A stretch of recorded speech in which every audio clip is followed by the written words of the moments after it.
మన ధ్యానం కొరకు సంఖ్యాకాండము 23వ అధ్యాయము 19వ వాక్యము 20-21 వాక్యములని చదవండి.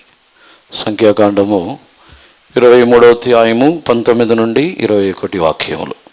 దేవుడు అబద్ధమాడుటకు ఆయన మానవుడు కాడు, పశ్చాత్తాపపడుటకు ఆయన నరపుత్రుడు కాడు.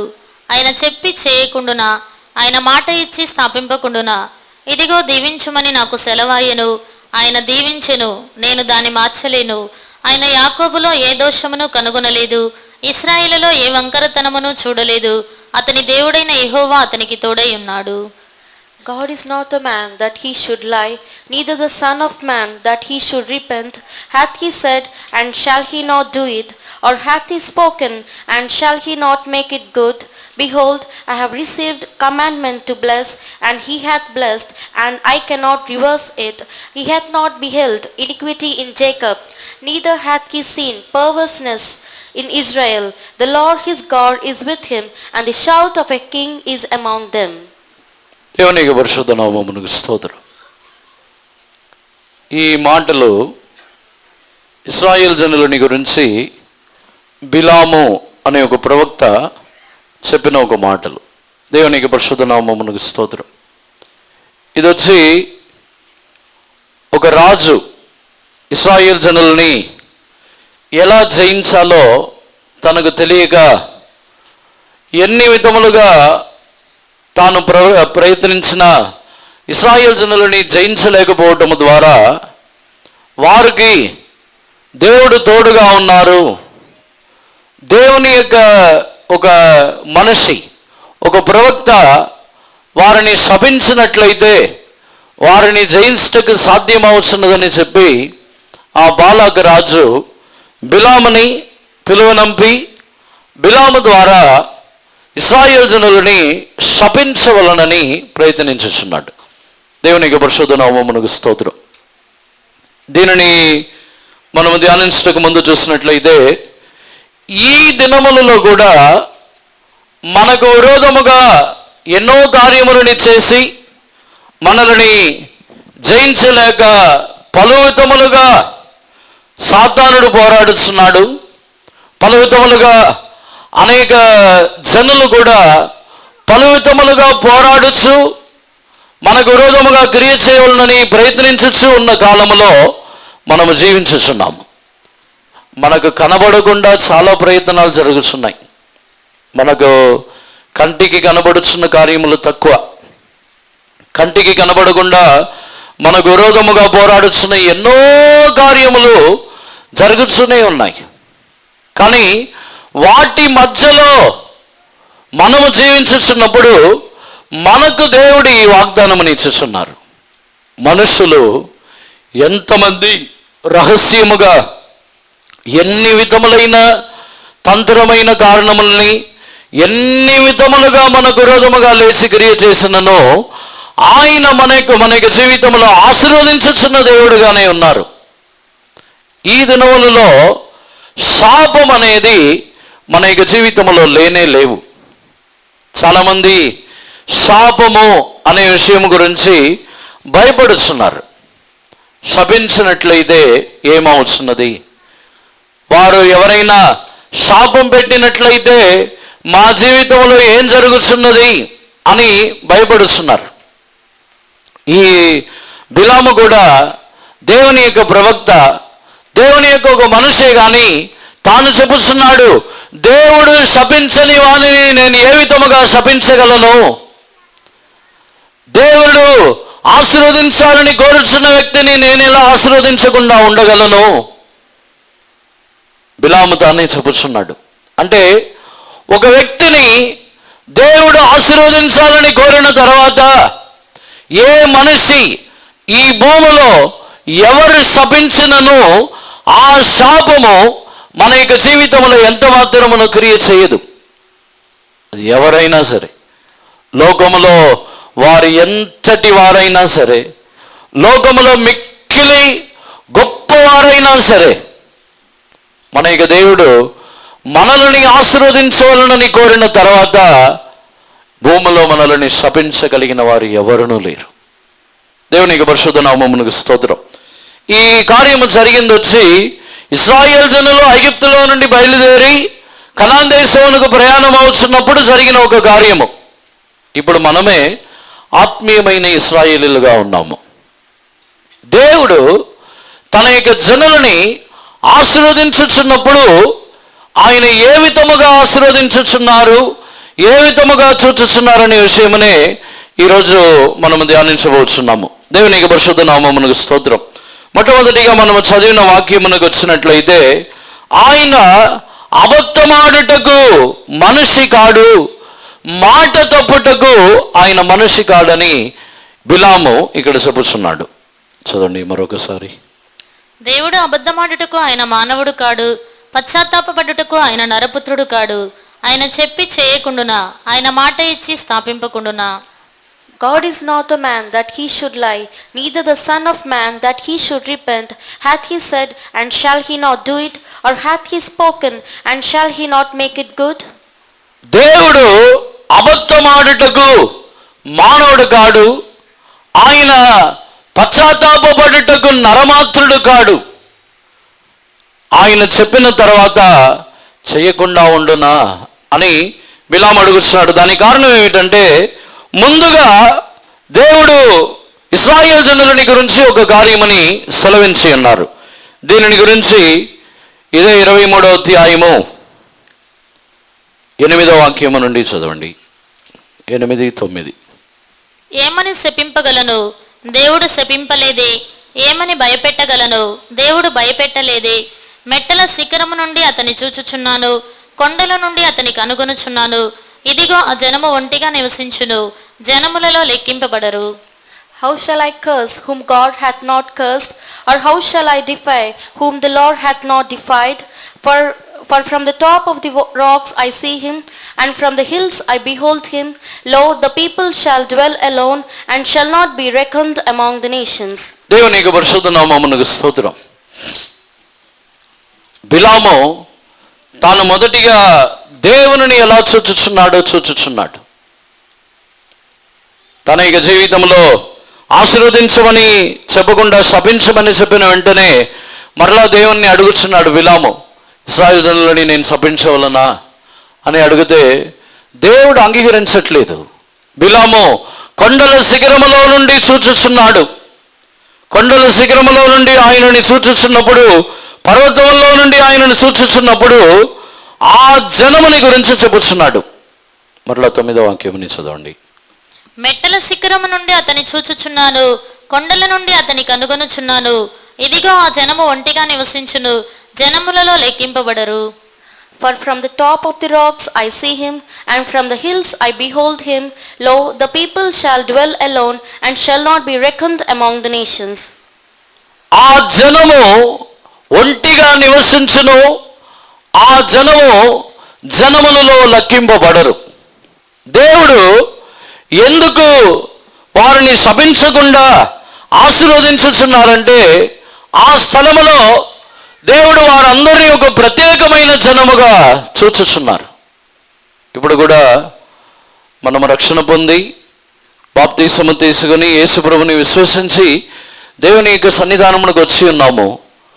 మనలో ఏ శాపమును క్రియ చేయకుండా ఉండుటకు ఆయన మనల్ని ఎలా చూచుచున్నారంటే, లోకములో ఉన్న వారందరికంటే మనల్ని ప్రత్యేకమైన వారుగా ఆయన చూచుచున్నారు. లోకములో ఉన్న జనుల్లో మనల్ని అందరితో కలిపి చూడట్లేదు. లోకములో ఉన్న జనులు వచ్చి పాపము చేసి శాపగ్రస్తులుగా మార్చబడి ఉన్నారు. ఆ శాపములో నుండి ప్రత్యేకపరచబడిన ఒక జనులుగా ఆయన మనల్ని చూచుచున్నారు. దేవుడు మనల్ని ఆశీర్వదించుటకు, శాపగ్రస్తులుగా లేకుండా ఉండుటకును, ఎవరి యొక్క శాపమును మన యొద్ద ఫలించకుండా ఉండుటకును కారణం ఏమిటంటే, మనల్ని సమస్త జనుల్లో నుండి ప్రత్యేకపరిచి ఉన్నారు. ఆయన యొక్క సొంత జనముగా ఆయన మనల్ని మార్చుకొని ఉన్నారు. అందుకే బాలాకు రాజు వచ్చి మిగిలిన జనుల్లాగా శపిస్తే శాపగ్రస్తులు అయిపోతారు, శాపం పెడితే వారు నశించిపోతారని అనుకొనిస్తున్నారు. కానీ ఏ మనుషుని యొక్క శాపములు మన యొక్క జీవితంలో ఫలించదు. ఎందుకంటే మనము దేవునికి సొంతమైన జనులము. మనము నమ్ముచున్నామా, నేను దేవునికి సొంతమైన జనము, నేను ఈ లోకమునకో, లోకంలో ఉన్న మనుషులకో, వేరే రక్త సంబంధులకో, వేరే బంధువులకో, వేరే ఎవరికో నేను సొంతము కాదు, దేవునికే నేను సొంతమని నమ్ముచున్నామా, ఆ జనము ఒంటిగా నివసించును. ఆ జనం వచ్చి ఈ లోకంలో ఉన్న వారందరితో కలిసి వారిలాగానే జీవించుచున్న ఒక జనముగా ఉండదు. అదొక ప్రత్యేకమైన జనము. దేవుడు మనల్ని ప్రత్యేకమైన వారుగా చూచుచున్నారు. మనల్ని లోకస్తుల్లాగానే మనం అనుకొనుచున్నామా? లేదు, నేను లోకస్తుల్ని కాను, నేను ఒక ప్రత్యేకమైన జనము అని మనము చెప్పగలుగుతున్నామా? యేసు ప్రభు కృత నిబంధన కాలంలో చూసినట్లయితే ఈ కార్యముని యేసు ప్రభు తన యొక్క శిష్యులతో ఈ కార్యముని చెప్పుచున్నారు. నేను లోకస్తుని కానట్లు మీరును లోకస్తులు కారు గనుక లోకము మిమ్ములని ద్వేషించునని తేటగా చెప్పుచున్నారు. దేవునికి పరిశుద్ధ నామమునకు స్తోత్రం. లోకము నన్ను ఎరగలేదు, నేను లోకస్తుని కాను అని తాను చెప్పుచున్నారు. ఆ వాక్యముని చదవండి.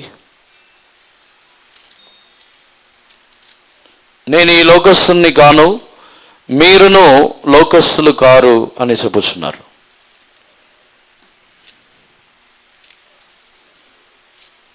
యేసు ప్రభు చదవండి.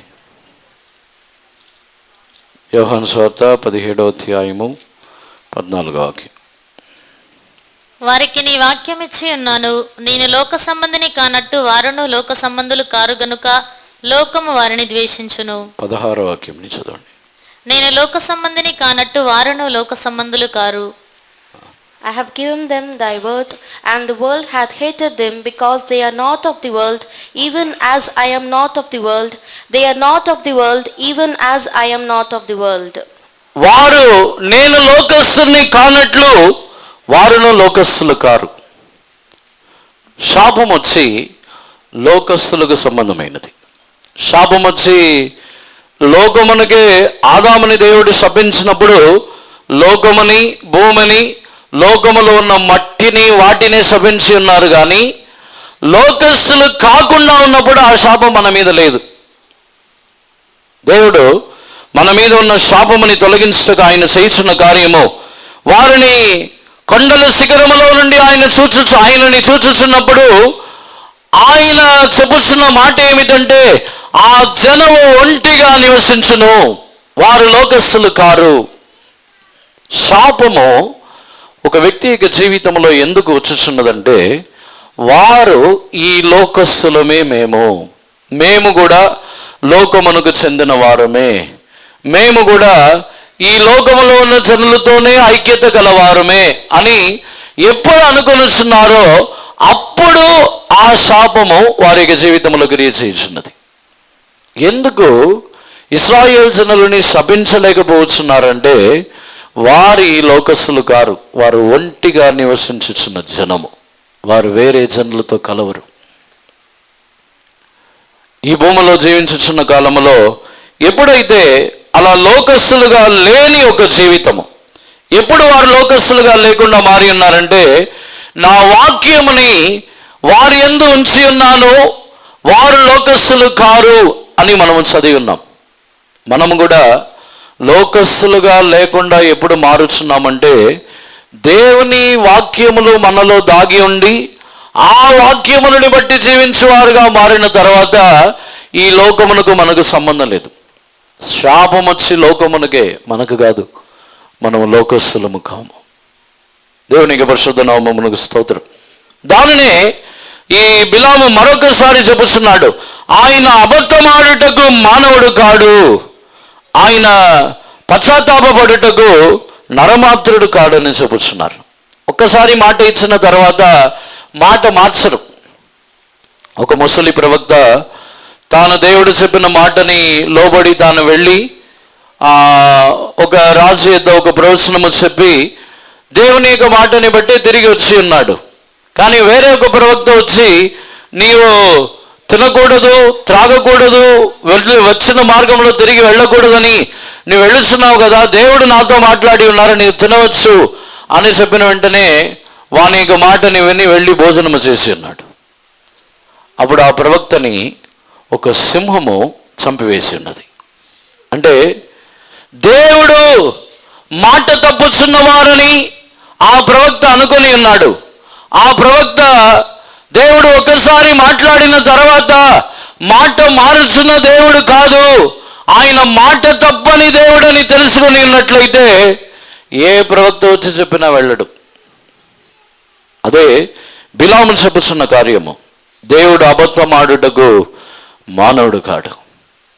శాపము మన మీద ఎన్నడూనూ రాదు. ఆయన అబద్ధమాడుస్తున్న దేవుడు కాదు. ఒకవేళ మనము లోకస్తులుగా మారిపోయి ఉన్నామా, ఆ జనములని శపించలేక తాను చెప్పుచున్న మాట, వారు ఒంటిగా నివసించుచున్న జనము. దేవునికి పరిశుద్ధ నామమునకు స్తోత్రం.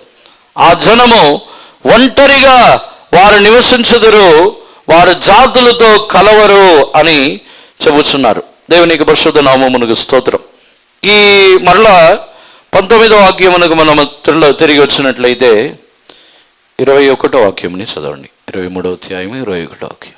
ఆయన యాకోబులో ఏ దోషమును కనుగొనలేదు, ఇశ్రాయేలులో ఏ వంకరతనమును చూడలేదు. అతని దేవుడైన యెహోవా అతనికి తోడై ఉన్నాడు. రాజు యొక్క జయధ్వని వారిలోనున్నది. He hath not beheld iniquity in Jacob, neither hath he seen perverseness in Israel. The Lord his God is with him, and the shout of a king is among them. దేవునికి పరిశుద్ధ నామమునకు స్తోత్రం. ఈ నెలకి దేవుడు మనకిచ్చిన వాగ్దానం ఇదే. ఆయన యాకోబులో ఏ చెడుతనముని ఆయన చూడలేదు, ఇశ్రాయేలులో ఏ దోషముని ఆయన కనుగొనలేదు. ఆయన ఎందుకు అలా చేస్తున్నారంటే రాజు యొక్క జయధ్వని వారి యొక్క జీవితంలో ఉన్నది అని చెబుతున్నారు.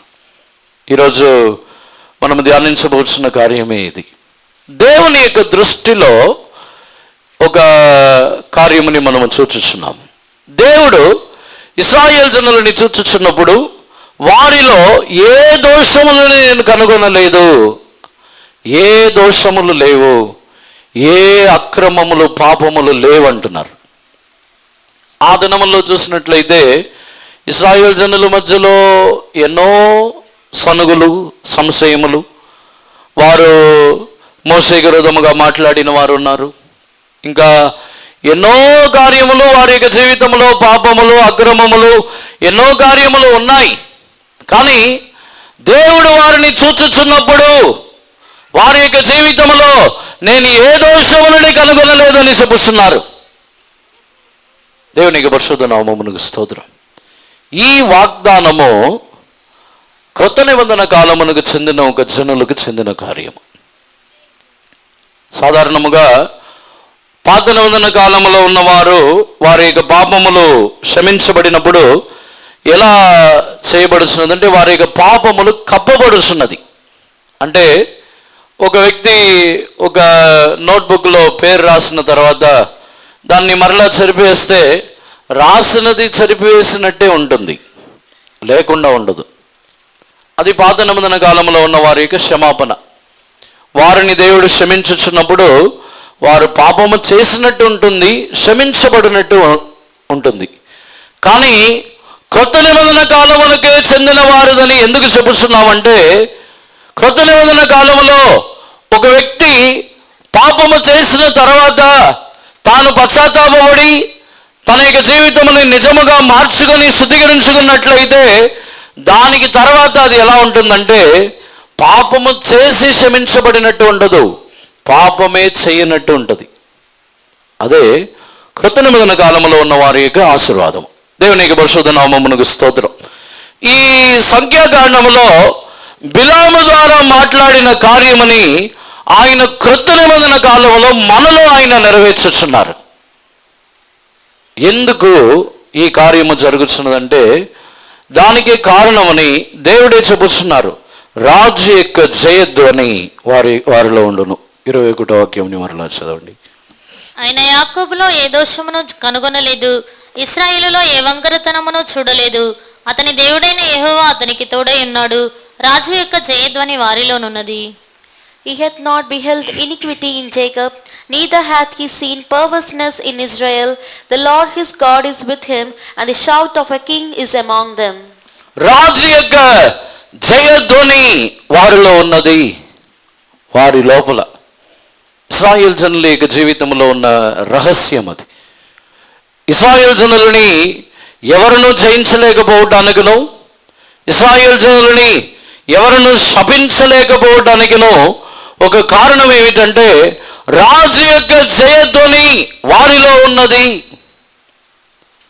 రాజు యొక్క జయధ్వని, దానిని రాజు యొక్క జయధ్వని అని చెప్పినట్లయితే వారిలో అపజయముని గురించిన ఒక భయమే లేదు. వారు ఓడిపోతారని, అపజయం పొందుతారని, లేకపోతే వారి యొక్క జీవితంలో ఏమైనా నష్టము కలిగిద్దని, ప్రాణం పోయిద్దని, వారి జీవితంలో అలాంటి భయమే లేదు.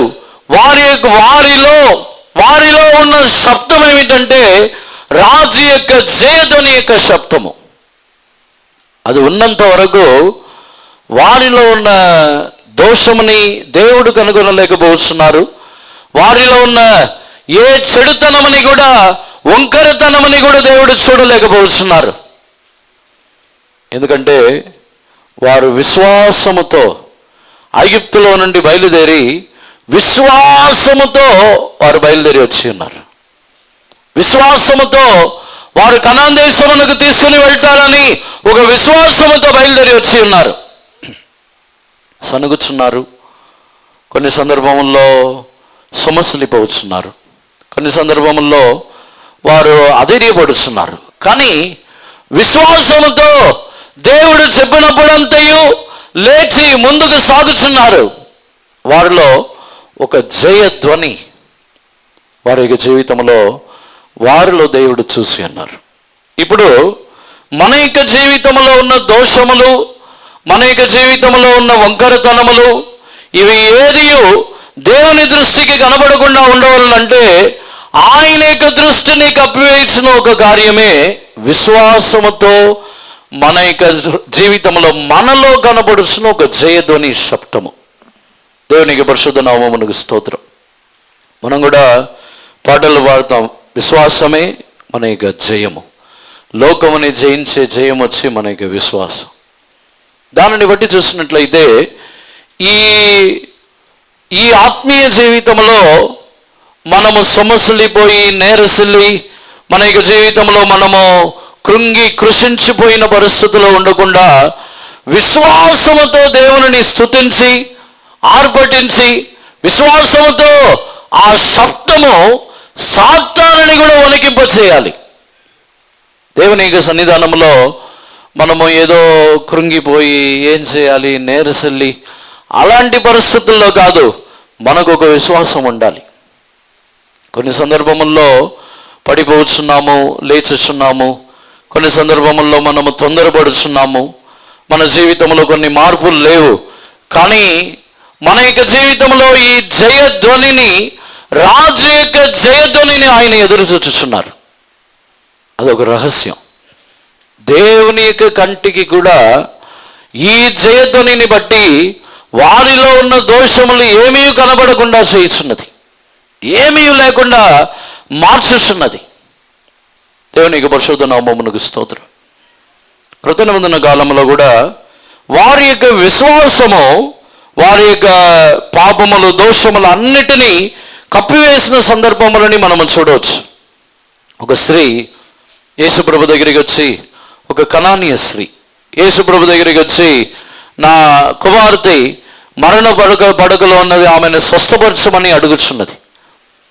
ఆమె యొక్క జీవితంలో తాను యోగ్యత లేని ఒక వ్యక్తి, దోషములతోనూ అక్రమములతోనూ నిండిన వ్యక్తిగా ఉండినప్పటికీ కుక్క పిల్లలు మేజ మీద నుండి పడుచున్న రొట్టె ముక్కలతో తన యొక్క ఆకలిని తీర్చుకున్నాను కదా అని విశ్వాసంతో ఉన్నప్పుడు యేసుప్రభు యొక్క కన్నులు ఆమె కనానీయ స్త్రీ అని, అర్హత లేని స్త్రీ అని కప్పబడి ఆమెకు కూడా దేవుడు ఒక స్వస్థతని ఇచ్చి ఉన్నారు.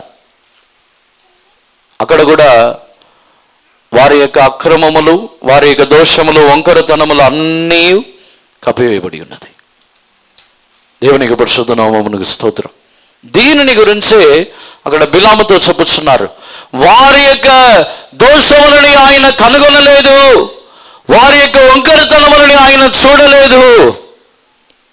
అంటే వారిలో ఉన్న విశ్వాసము ద్వారా కలుగుతున్న ఒక శబ్దము, దానిని బట్టి వారిలో ఉన్న అక్రమములు, వారి యొక్క దోషములు తొలగిపోవచ్చున్నది.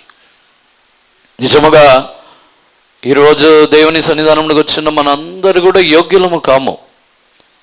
ఇప్పుడు దేవుని సన్నిధానంలో కూర్చుని నేను దేవుని సన్నిధానంలో ఉండుటకు నేను యోగ్యుడిని అని చెప్పగలిగిన వారు ఎవరన్నా ఉంటే చేతుల పైకి తెలుసుద్దాం. దేవుని సన్నిధానంలో నేను ఉండటానికి నాకు యోగ్యత ఉంది, నేను పరిశుద్ధుణ్ణి, నేను ఒక మంచి ఇశ్రాయేలీయుని, నాకు అన్ని యోగ్యతలు ఉన్నాయి అని చెప్పగలిగిన వారు ఎవరునూ లేరు. కానీ దేవుని కనికరముని బట్టి మనం వచ్చి కూర్చొని ఉన్నాము. మనల్ని కూడా యోగ్యులుగా మార్చగలరని విశ్వాసముతో మనము కూర్చొని ఉన్నాం. విశ్వాసముతోనే మనము దేవుని ఆరాధించుచున్నాం. విశ్వాసముతోనే మన యొక్క జీవితంలో ఆయనని స్తుతించి మహిమపరచుచున్నాం. ఈ విశ్వాసము మన యొక్క జీవితంలో ఉన్న దోషములని తొలగింపజేయుచున్నది. అంటే ఒకవేళ మనం పాపము చేసినా ఆయన పాపము చెయ్యని వారిలాగా చూస్తారని కాదు, మన యొక్క విశ్వాసము ద్వారా ఆ పాపములు మనలో నుండి తొలగిపోవచ్చునే ఉంటాయి. ఒకవేళ ఇప్పుడు కొరతలు కలిగిన వారై, ఇప్పుడు మనము దోషములు గలవారై, ఇప్పుడు మన యొక్క జీవితంలో మనము కొన్ని బలహీనతలు గలవారుగా ఉండవచ్చు. కానీ దేవుని యందలి ఉన్న ఆ జయ ఘోషము, ఆ జయ ధ్వని, ఆ శబ్దము ద్వారా మనలో ఉన్న ఈ దోషములు కూడా తొలగిపోవచ్చునే ఉంటాయి. ఎప్పుడైతే విశ్వాసముతో దేవుని మనం ఆరాధించటకు ప్రారంభించుచున్నామో అప్పుడే ఈ దోషములు మన యొక్క జీవితము నుండి సంపూర్ణముగా తొలగిపోవచ్చున్నది. దేవునికి పరిశుద్ధ నామమునకు స్తోత్రం. అపోస్తలుడైన పౌలు యొక్క జీవితంలో తాను కూడా ఇశ్రాయేలీయుడుగా ఉండి, పరిసయ్యుడుగా ఉండి, జనులందరినీ హింసించి బాధపెట్టి పలు రకములుగా దేవునికి విరోధమైన వాడుగా ఉండినను, తర్వాత దేవుని యందలి ఉన్న విశ్వాసముని బట్టి తన యొక్క జీవితంలో కూడా దోషములే లేని వాడుగా మారి ఉన్నాడు. అతడు పాపము చేసినట్లు చెప్పబడలేదు. నా పరుగుని తుదముట్టించి ఉన్నాను, విశ్వాసముని కాపాడి ఉన్నాను, ఒక జయధ్వని గలవాడుగా తన యొక్క జీవితంలో కనబడుచున్నాడు. మనము కూడా ఓడిపోతామని మాత్రం మనము అవిశ్వాసంతో ఉండకూడదు. మన జీవితంలో జయం పొందము అనే ఒక పరిస్థితి రాకూడదు. నిజముగా దేవుడు నా యొక్క జీవితంలో జయం అనుగ్రహించుదురు, నేను కూడా సాతానుని జయించగలను, నేను కూడా పాపముని జయించగలను, నేను కూడా ఈ వ్యాధి రోగములు ఇటువంటి లోకముని నేను కూడా జయించగలనని విశ్వసించి దేవుని మనము మహిమపరచాలి. ఆ జయధ్వని వాటిని వినినప్పుడు సాతానుడు కూడా వణుకుచున్నాడు.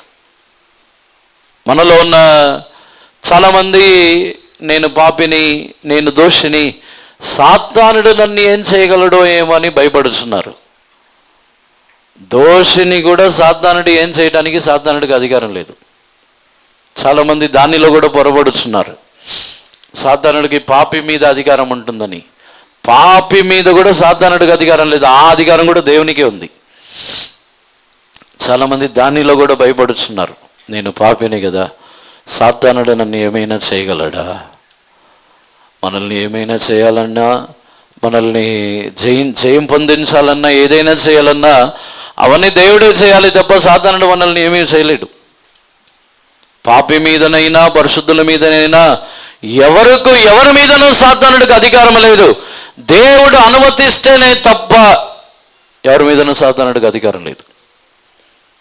మనం ఎందుకు భయపడి పెరిగి వారి వలె, అపజయం పొందుతున్న వారి వలె మనం ఉండవలను? ఏ కార్యమైనా ఒక 2 నిమిషములు అందరు కన్నులు మూయండి. ఇప్పుడు మన ఇక జయధ్వని వీటిని వినుచున్నప్పుడు మనలో ఉన్న పిరికితనం అంతా తొలగిపోవాలి.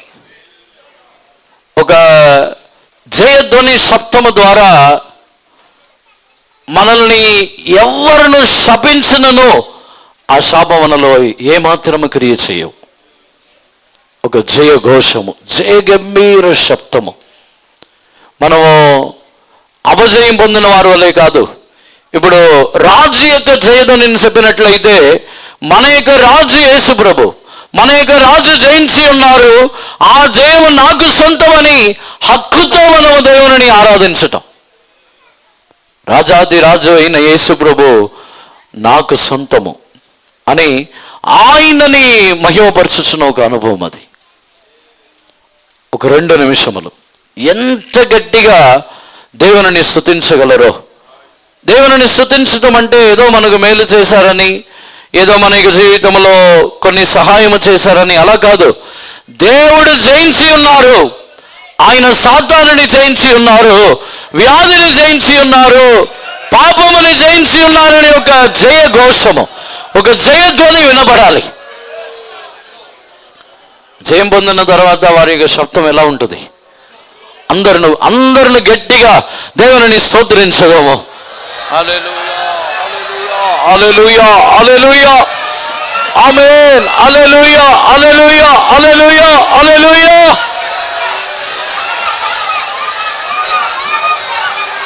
హల్లెలూయా, హల్లెలూయా. సురబికర బలోనియా రబతురా.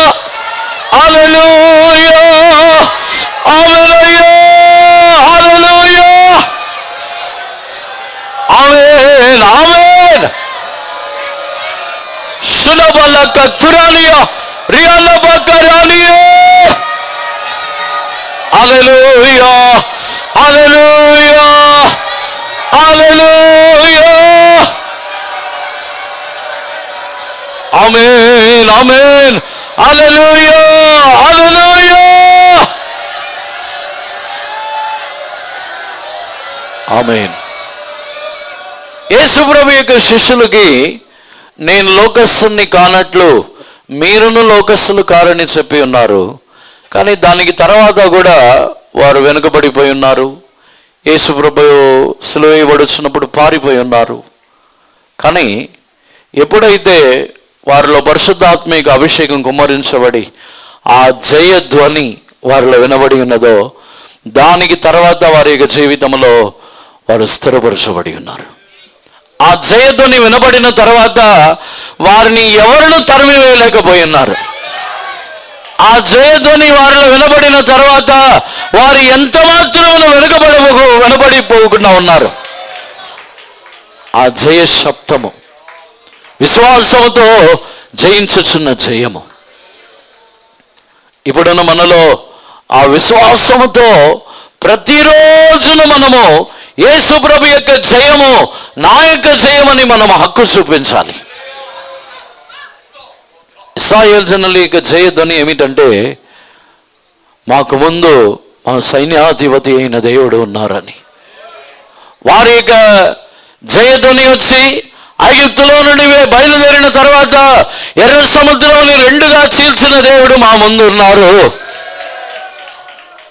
ప్రతి శత్రువులని నశింపచేసిన దేవుడు మా ముందు ఉన్నారు.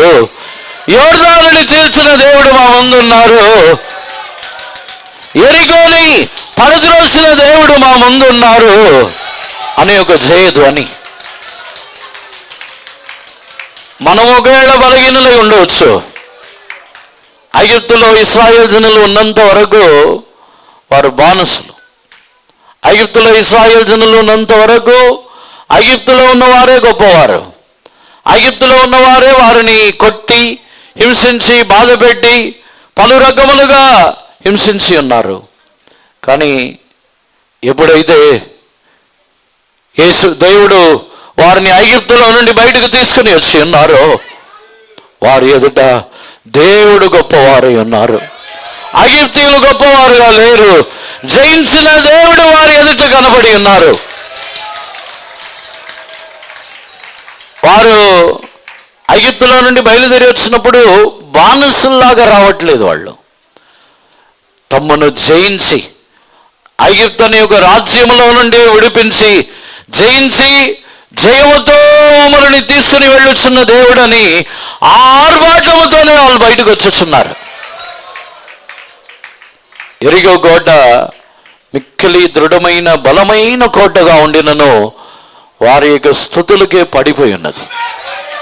వారు వచ్చి భయపడి పిరికివారుగా కాదు, విశ్వాసముతో జయఘోషమని జయ గంభీర శబ్దం వారిలో కనబడి ఉన్నది.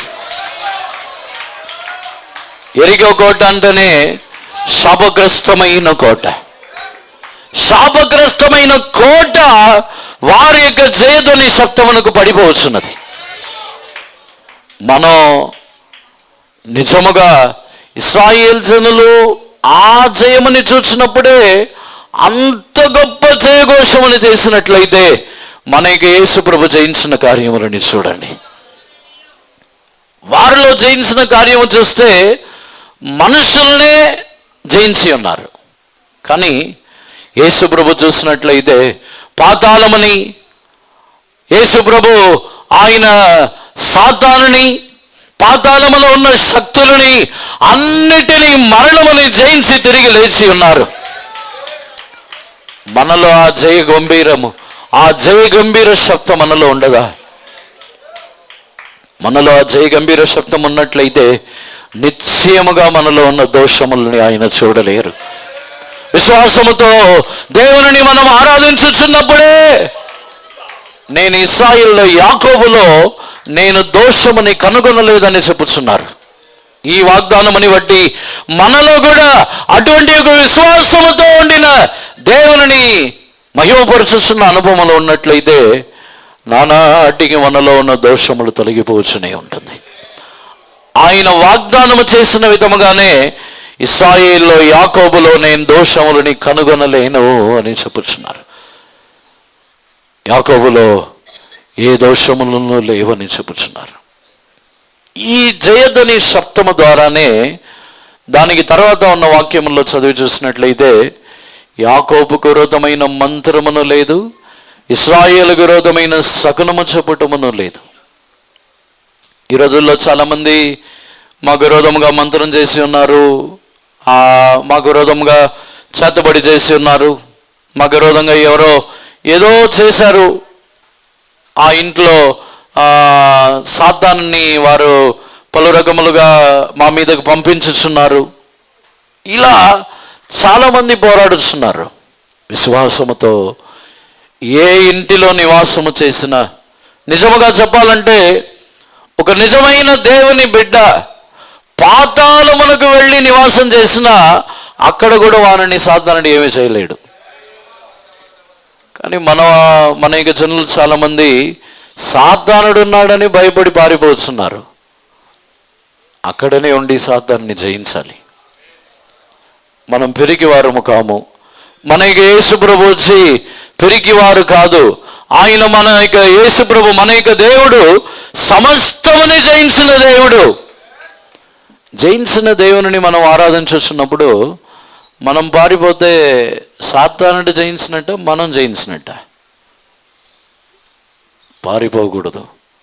మనం ధైర్యముగా నిలబడి అక్కడనే దేవుని విశ్వాసముతో స్తుతించి ఆరాధించుచున్నప్పుడు నిశ్చయముగా అక్కడ ఏ సాతానును క్రియ చేయలేడు, ఏ మంత్రమును క్రియ చేయలేవు, ఏ చేతబడి క్రియ చేయలేవు, ఏది క్రియ చేయలేవు.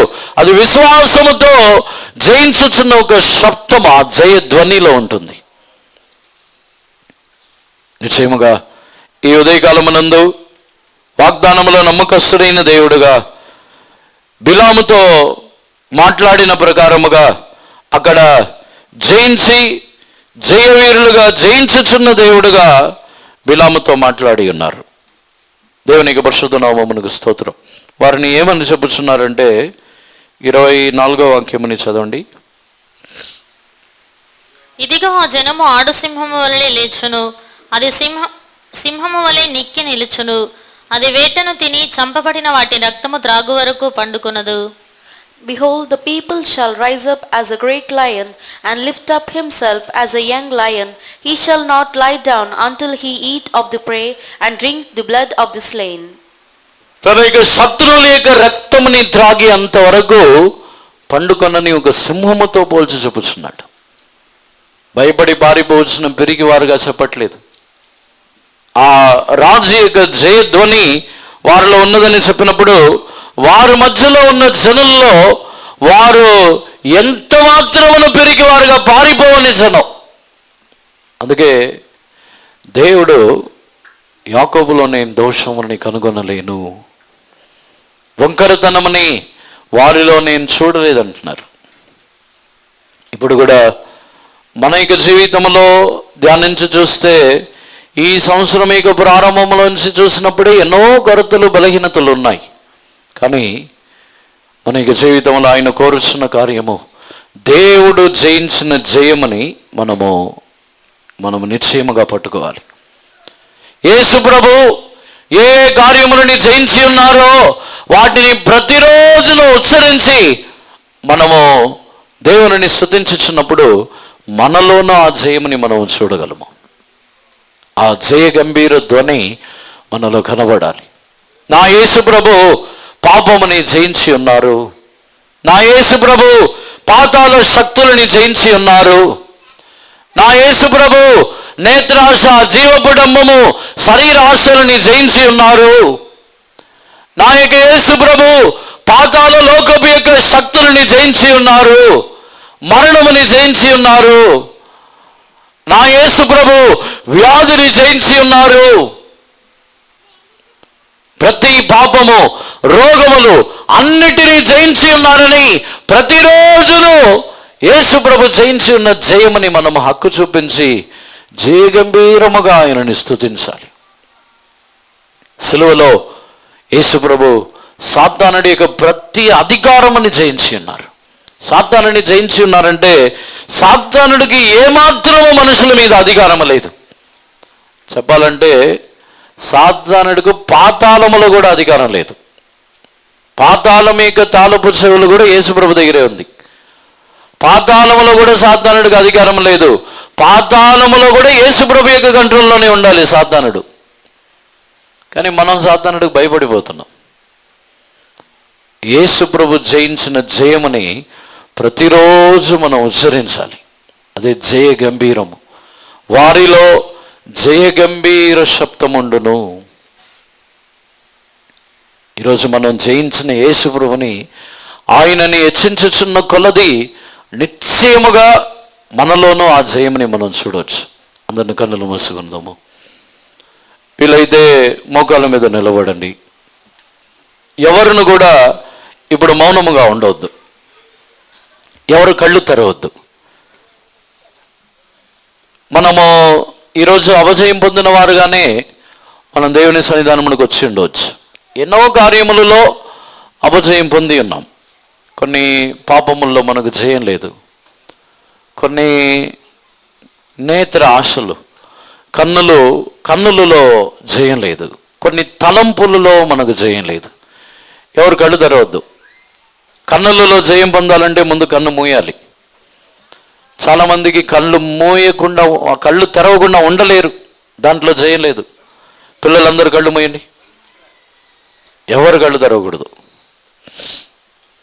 అందరూ కన్నులు మూసుకొని యేసు ప్రభు జయించిన జయముని ఒక్కొక్కటి ఉచ్చరించండి. నోరు ధరించి చెప్పండి. మీ పక్కన ఎవరున్నారా వాటి గురించి చూడొద్దు. వారు మీకు ఏమి చేయలేరు, వారి వలన ఏ జయమును కలగదు, వాటిని గురించి మీకు చింతొద్దు. వారి గురించి మీరు ఎంత మాత్రమన్నా ఆలోచించవద్దు. నిజముగా నేను కూడా జయం పొందాలని వాంఛించినట్లయితే యేసు ప్రభు యొక్క జయమని చెప్పండి. ఏ కార్యములో మీరు ఓడిపోయి ఉన్నారో ఆ కార్యములో యేసు ప్రభు జయించి ఉన్నారని చెప్పండి. సాతానుడు చెప్తాడు నువ్వు జయించలేవని. మనం జయించలేము, అది నిజమే. కానీ యేసు ప్రభు జయించి ఉన్నారు. అదే జయముని దేవుడు మనకిచ్చుదురు. అందరూ దానిని ఉచ్చరించండి. వీలైన వారు అందరూ మోకాళ్ళ మీద నిలబడండి, లేకపోతే లేచి నిలబడండి. ఈరోజు మనము జయం పొందిన వారుగా మనము తిరిగి వెళ్ళాలి. ఏ కార్యముల్లో ఓడిపోయి ఉన్నామని చెప్పుచున్నారో వాటి విషయమే యేసు ప్రభువుకి చెప్పండి. హల్లెలూయా, ఆమేన్, హల్లెలూయా, హల్లెలూయా.